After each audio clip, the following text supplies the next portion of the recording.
Hello everyone, Nerdlean here, and today we're doing a different video, not a gaming video, just talking about pretty much everything that's gone on with the Lord of the Rings Amazon series. So I'm not going to go over like everything that we know, like the different casts, the directors and such, because I could be forever talking about that. I'm mainly talking about the Lord of the Rings world, what's going to be happening and what can we expect. So it's originally announced back in 2017, so we've been waiting 4 years so far for this series to come out. I'm going to be waiting for the first episode release date is going to be another year away. When I first found out about this, it was actually the 2nd of September of this year, 2021, for those that are watching this in the future. So it was actually a full year away when I actually noticed that it's going to be another year away. And you might have noticed from my post that I put on a few weeks ago before this video that it is going to be, again, as I said, the Google is fully announced. It's going to be released 2nd of September 2022. And before we go into anything else, this is the map of Middle-earth that that Amazon released a few years back now, I think. When we first saw this, well, before we saw this, we originally thought it could be like an Aragorn mini-series. But then this beautiful map came out and showed one key aspect: Numenor. What exists? When does Numenor exist? In the Second Age. What age is the Lord of the Rings and the Hobbit done in? The Third Age, when Numenor has been sunk. The people betrayed Eru Ilúvatar and the Valar, and then it was sank, and 7 large ships of the Númenóreans were sent over. So what else do we know about Numenor? It was, again, as I said, only existed during the Second Age, and it was a reward to the men who aided in the defeating of Melkor in the end of the First Age. I believe this was the Dagor Bragollach, the war where all of the western side of Middle-earth was destroyed in a great battle which ended in Melkor's defeat. So, who are the Númenóreans, you might be wondering? Well, they originally were called the Edain, which were several different bands of humans, and the Edain were the ones who aided in the defeat of Melkor. And for that, as I mentioned, they were awarded Numenor, and so they became the Númenóreans, who were originally led by High King Elendil as they left their island paradise to settle in Middle-earth, forming Gondor and Arnor, with Elendil being the High King of both, which later on, in the end of the Third Age, became High King Aragorn, who ruled over Gondor and restored Arnor. So how much did all this cost? How much did getting the rights to the Lord of the Rings franchise, the rights to actually make all this, all the different production equipment? Well, firstly, it cost Amazon $250 million. That's right, just to beat Netflix out of the bid back in 2017.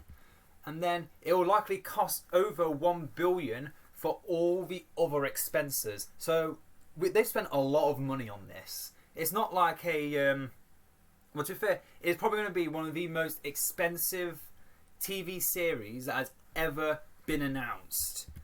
And what can we expect? Well, this is partly my speculation on what we can expect. Well, sorry, no, this is not my speculation. This is what they have said could happen.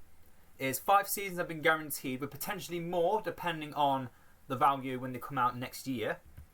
And also, the story of the Second Age is theirs to play with. It is their playground. They're not allowed to touch the First Age because that has already been established with the Silmarillion, with the fall of I was going to say Gondolin, but yeah, it's the fall of Gondolin. They can't touch the Third Age because, again, that's been established. We've got the Hobbit, we've got Lord of the Rings, we've got everything there. They cannot touch the First or the Third Age, but the Second Age, all the things that happen in that time period is mostly unknown and just small bits that we know of, with a few exceptions like the War of the Last Alliance, Sauron's capture in Numenor, all that stuff.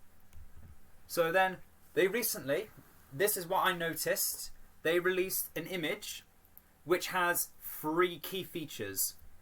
Firstly, the great city in the background, I believe is, I can't remember the name of the city, but it's the Nordrin capital in Valinor, The reason I think that is because in the reflection of the sun, you can see two trees, Laurelin and Telperion, the two trees of Valinor, which were originally destroyed by Melkor and Ungoliant in the First Age. So could this be like a flashback moment? Are they allowed to do flashback moments in the First Age? I think they might be. But the last thing is, who is that? I have three speculations. One, it's Feanor. They don't know why I'd be wearing a dress. It could be Galadriel, although I don't think Galadriel would have such short hair. Or three, it could be Melkor in disguise. Those are my three speculations for who that person could be. Whether male or female, elf, can't be human, but elf, god, or the likes, Maiar, Valar, I have no idea. But whoever it is, they more than likely existed in Valinor. More than likely. Or, this could not be in Valinor. That could just be the two trees in the distance, and this could be Lindon. And that could be Círdan. That is my only other idea of who that could be. And what I think personally will happen, looking on the timetable of everything that happens, the first thing I think will happen is a story from the dwarves' perspective, who have to abandon the Blue Mountains because a lot of the Blue Mountains were destroyed in the First Age, and they're going off to Khazad-dûm before the Balrog awoke. So this was back when Khazad-dûm was mostly a dwarf-occupied nation. The goblins did not take over Khazad-dûm, and it was not named Moria. Next, I think they'll be showing the forging of the rings with Celebrimbor. Although, when I think about it, they might not actually touch this because this is established knowledge.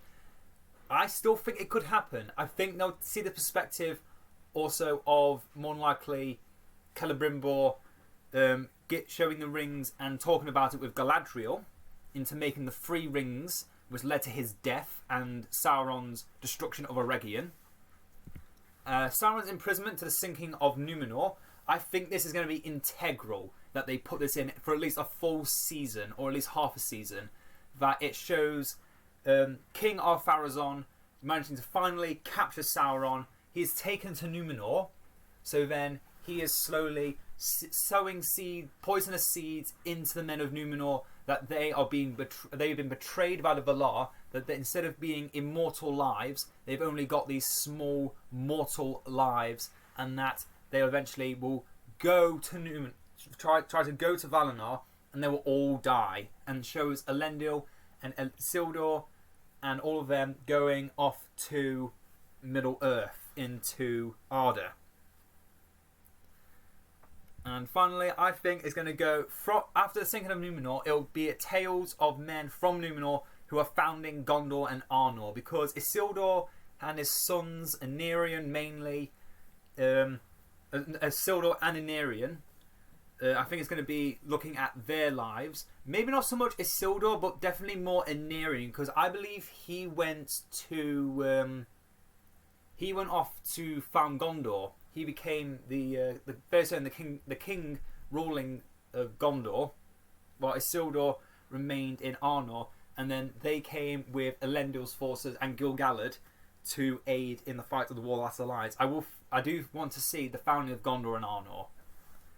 So, yep, that's all my speculations. What do you want to see? Comment below so we can have a bit of a conversation about it, because I'm really pumped up to see what they have in store for us. I am actually really excited for this. I know a lot of people are a bit back and forth thinking, oh, this could be great, it's going to be amazing, to thinking they've given us so much hype, it's got to live up to that hype. I want to believe that everything will be amazing. They've not given us like any trailer or such. They've only given us small snippets of the art, like I said before, talk about the map and the image of what I think is in Valinor. But we'll have to find out soon. So I hope you've all enjoyed, and I will see you all back in Battle Middle Earth. Until next time, ta-ta.